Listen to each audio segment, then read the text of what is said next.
Are you ready to get cozy with the words in North Pole?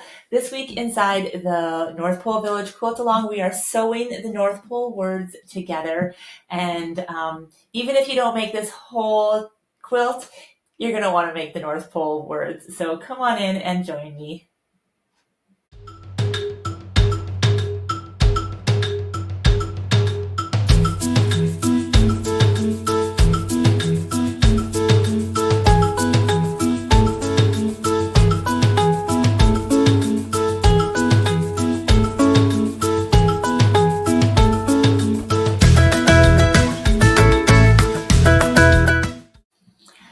Welcome everyone. My name is Jennifer Long from Sew a Story. It is week 5 of the North Pole Village Quilt Along already, and we are just trucking right along through the North Pole Village, aren't we? How are you doing?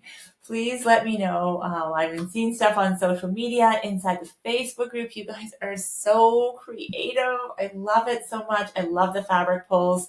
I love how people are changing things up and fussy cutting and just doing all kinds of different things.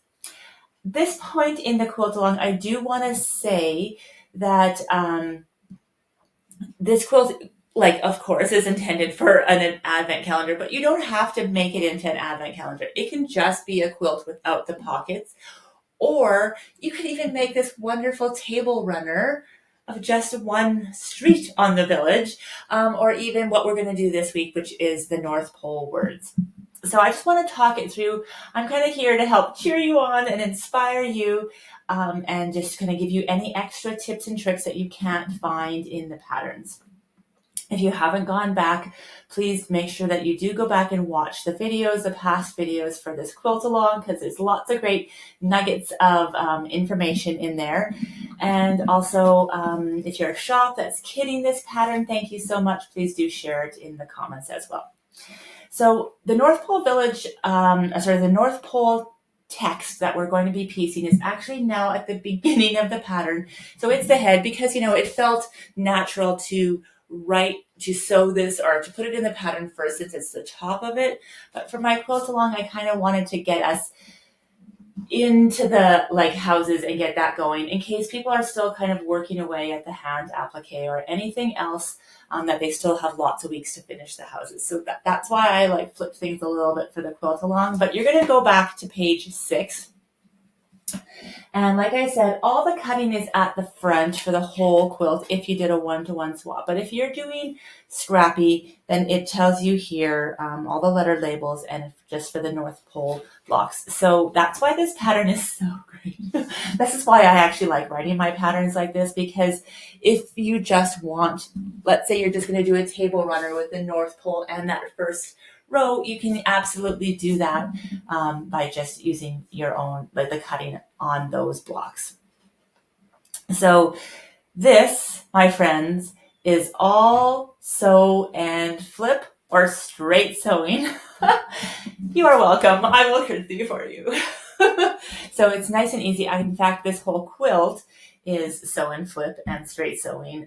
So the embellishment and the fun comes with the machine embroidery or the hand applique or the raw edge applique. So on this North Pole, you're just going to work through the letters and you're going to sew them together. You're going to do each letter separately and then you're going to sew it together.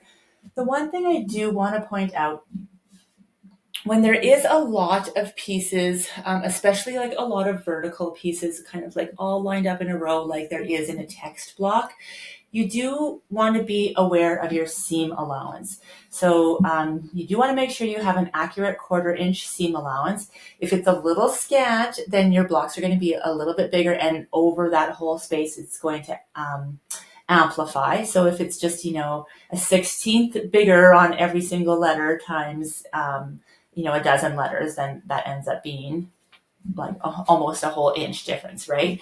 So just to be aware of that. And then the other thing is, or if it's shorter, if you have a really oversized seam allowance, the reverse will be true. But the other thing to notice is that after each block, I always give the measurements at the bottom. So just let me show you here. So at the end of N, it says 4.5 by 8.5, right underneath it here. So the reason why I put those in there is so you can check. because even though you're doing that straight sewing, sometimes our seam allowances aren't exactly perfect. Sometimes our needle just isn't in the right spot, or sometimes just when you pressed it, you like actually pulled and stretched the fabric a little bit. So it's just a great idea to just, especially when there's a lot of pieces kind of coming together in a long line like this, to trim. I know it feels like an extra step, but your future self will thank you. Yes, and you just kind of go through all of the letters, and then there is lots of E's. So the letter E that goes in between, except there's one A. So then between the H and the P, there's like that extra space. So this piece is a little bit bigger. Otherwise, all of these pieces are the same distance apart. And then you'll have your North Pole right at the bottom here. So that block should finish at 8.5 by 54.5, which is a great width for a table runner. Just add some borders and you are good to go. Maybe add some sparkle paste. We talked about that in week 1, which we'll talk about it again in week 8. And have a lot of fun with this week. This week is just a nice and simple sewing, stitch and flip week, and I can't wait to see your North Pole words. So a little short and sweet, but I'll see you again next week. And next week we are working on, oh my, are we already assembling the quilt next week? Okay, that's going to be so exciting. This is so fun. Okay, well, we've got a couple more weeks. Even after we assemble the quilt, there's still a few things that we want to talk about and do. So make sure you're joining in for those few other weeks. You might think, oh, I've got this now. But we've been talk about those applique snowflakes. We're going to talk about that sparkle paste. And we're going to even talk about quilting around those pockets. So you want to join us for all those weeks. If you haven't already, sign up for the North Pole Village Quilt Along. And thank you so much for being here. I appreciate you. And I can't wait to see what you're creating.